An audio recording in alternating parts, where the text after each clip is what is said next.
सबसे पहले उन लोगों से माजरत जो अल्लामा इकबाल की शेरी तसानीफ के बारे में मेरी अगली वीडियोस का इंतजार कर रहे हैं। इंशाअल्लाह वो सिलसिला ज़रूर मुकम्मल होगा, लेकिन जैसा कि मैंने उस सिलसिले की अभी पिछली वीडियो में कहा था कि इस दौरान कुछ इस किस्म के वाक़यात दुनिया में हो रहे हैं, छोटे भी और बड़े भी, कि मेरे लिहाज से वो उन तमाम चीज़ों से बहुत रेलिवेंट हैं, जो हम इकबाल के हवाले से सीख रहे हैं। मेरा अपना अंदाज़ा ये है कि ये कोई तकरीबन 15 अगस्त, 20 अगस्त तक इस किस्म का सिलसिला रहेगा और उसके बाद कुदरत हमें थोड़ा-सा मौका देगी कि जो कुछ इस दौरान हुआ है उसे हम एब्जॉर्ब कर सकें। इसलिए मैं चाहता हूं कि इस दौरान मैं बड़ी तेजी के साथ तकरीबन हर रोज किसी न किसी दुनिया के वाक़े पर जो हमारे सामने हो रहा है, मैं एक वीडियो बनाऊं और उसे मैं रिलेट करूं कि अल्लामा इकबाल से हमें इसके बारे में क्या इंसाइट मिलती है। आप अपनी मर्जी से दुनिया को बदल सकें। अगर कोई हुकूमत आपको पसंद नहीं है तो आप पुरअमन तरीके से उसे तब्दील कर सकें। ये पावर आप में डेवलप करना अल्लामा इकबाल का प्रॉमिस है और उनकी तमाम किताबें इसी प्रोसेस को आपको सिखाने के लिए हैं। जैसा कि जो पहली किताब अल्लामा इकबाल की है असरार व रमूज, उसके बारे में जो मेरी वीडियो है उसमें मैंने एक्सप्लेन किया है। ये उसका लिंक है, आप इस वीडियो के बाद चाहें तो ये देख सकते हैं। कुरान शरीफ हमें ये बताता है और इकबाल ने इसको बहुत ज्यादा एम्फेसाइज किया है कि अल्लाह ताला की निशानियों में से हिस्ट्री भी एक निशानी है। और हिस्ट्री से मुराद है वाकयात जो हमारे सामने हो रहे हैं, हिस्ट्री इन द मेकिंग, पुरानी हिस्ट्री भी, लेकिन ये भी। तो फिर वहाँ ये तफरीक नहीं रहती है कि कौन सा वाकया कम अहम है और कौन सा कोई बहुत ज्यादा बैनुल अक़वामी हैसियत का हामिल है। सूरह नमल, हजरत सुलेमान अलैहिस्सलाम का लश्कर जा रहा है, जिन्नात भी उनके कब्जे में हैं और हवाएं भी उनके तख्त को उड़ाती हैं। सब चीजों पर उनकी हुकूमत है और वहां पर एक चूंटी दूसरी चूंटियों से कुछ कहती है और वो सब कुछ छोड़कर उसकी तरफ मुतवज्जो हो जाते हैं। कितनी बड़ी बड़ी निशानियां हजरत सुलेमान अलैहिस्सलाम के पास हैं, लेकिन वो उन्हें छोड़कर वो चूंटी उस लम्हे उनके लिए खुदा की निशानी बन गई है। और वो उसकी बात सुनने के बाद अल्लाह ताला के हुजूर सजदा करते हैं और दुआ मांगते हैं। इस लिहाज से जो बात मैंने अल्लामा इकबाल से सीखी है वो ये है कि दुनिया में जो कुछ हो रहा होता है उसमें सिर्फ इस बात की इम्पोर्टेंस नहीं होती कि वो कितने बड़े स्केल पर हो रहा है। असल इम्पोर्टेंस इस बात की होती है कि उस वाक़े के ज़रिए अल्लाह ताला आपको आपको आपके बारे में क्या समझाने की कोशिश कर रहा है कि आप किस चीज़ पर अपने आप से खुदा से अपने बारे में किस चीज़ पर तौबा करें, किस चीज़ पर उसका शुक्र करें। आपसे अल्लाह ताला उस वाक़े के ज़रिए क्या डिमांड कर रहा है। यहीं बहिश्त भी है, हूर व जिब्राईल भी है, तेरी निगाह में मगर शोख़ी नज़ारा नहीं। आप ज़रा अपने ज़हन को थोड़ा वापस पीछे लेकर जाइए, पिछले महीने में 15 जुलाई के करीब अगर आप देखें तो अचानक मीडिया में पहले एक दो छोटे छोटे वाक़यात हुए जिन्होंने आपकी पूरी अटेंशन ग्रैब कर ली।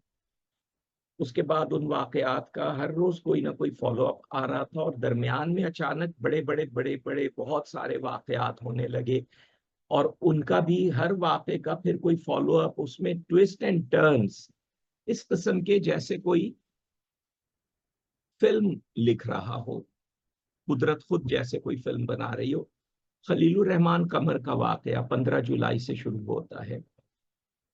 आईपीपीज़ का उसके साथ ही एक अ, बहुत बड़ा स्कैंडल आपके सामने आ रहा था उन दिनों, फिर उस पर एक धरना हुआ, एक एक्शन हुआ जो अभी तक जारी है। बीच में गवादर में डॉक्टर महरंग बलोच, उधर पाराचेनार में जो बहुत शदीद और खौफनाक आपस की फाइटिंग हो रही थी। कराची में एक डिफेंस में शूट आउट का वाकया हुआ। सुप्रीम कोर्ट ने एक फैसला दिया पीटीआई के हक में, और पार्लियामेंट आइन में तरमीम करने बैठ गई कि किसी तरह से उस फैसले का असर अमलन होने से रोक दिया जाए। दूसरी तरफ सुप्रीम कोर्ट के चीफ जस्टिस को एक मजहबी तंजीम की तरफ से कोई सख्त बात कही गई, जो आप सबको मालूम है। दरमियान में बरज़ख ड्रामे के हवाले से कंट्रोवर्सी हुई, जिसने हर शख्स को हिला कर रख दिया। उधर बांग्लादेश में प्रोटेस्ट थे, वो फिर अब इस मंजिल पर पहुंचे कि अब वहां पर हुकूमत तब्दील हो गई, और उसके बाद भी अभी तक कुछ ना कुछ हो रहा है, खबरें आ रही हैं। यूएई से खबर आई कि पाकिस्तानियों की बहुत बड़ी तादाद वहां पर जराइम में भी मुलविस है, भीख भी मांगते हैं, प्रोफेशनलिज्म में भी पूरे नहीं हैं। तो ये एक तरह से लग रहा है कि खुदा न खास्ता जैसे ये बहुत अहम, बहुत बड़ा दरवाजा पाकिस्तानियों पर बंद होने वाला है। इस थीम को आप देखिए तो हर जगह दरवाजे बंद हो रहे हैं। उधर अमेरिका में एक शख्स, एक पाकिस्तानी पकड़ा गया है कि जी वो ईरान के थ्रू, उस पर इल्जाम है कि उसने सियासी शख्सियात को असैसिनेट करने का मंसूबा बनाया। उधर साउथ पोर्ट में यूके में पाकिस्तान से, इस्लाम से शायद उस शख्स का कोई लेना देना ना हो, वो एक इंसिडेंट हुआ। उसके बाद वहां पर पूरे यूके में एक ऐसे वाकयात देखने में आ रहे हैं जो आप यूनाइटेड किंगडम में एक्सपेक्ट नहीं कर सकते। जर्मनी में एक मस्जिद के खिलाफ कार्रवाई। तो ये एक स्ट्रैंड चल रहा है, और इसमें भी हर रोज कोई डेवलपमेंट हो रही है। साउथ पोर्ट वाले वाक़े से भी पहले वो जो मैनचेस्टर एयरपोर्ट पर हुआ था, एक अजीबोगरीब वाक़या के शुरू में लगा कि उसमें पुलिस ने एक पाकिस्तानी फैमिली पर ज्यादती की है, वहां पर गोरों ने भी उसके हक में बयानात दिए उस पाकिस्तानी फैमिली के, और फिर पता चला कि मामला कुछ और है, और फिर बाकी ये सारी चीजें, इस्माइल हनिया की शहादत। इसलिए मैं ये चाहता हूँ कि मैं इनमें से अलग अलग वाकयात पर कुछ वीडियोस बनाऊं। बरज़ख ड्रामे के बारे में एक वीडियो कल परसों अपलोड की थी, और वो वीडियो अगर आपने नहीं देखी है तो ये उसका लिंक है। मैं आपसे रिक्वेस्ट करूंगा कि आप इसे ज़रूर देखिए। और ये एक तरह से एक तमहीदी वीडियो है, जिसमें मैंने आपको इस चैनल का अगले एक आध महीने का प्रोग्राम बताया है।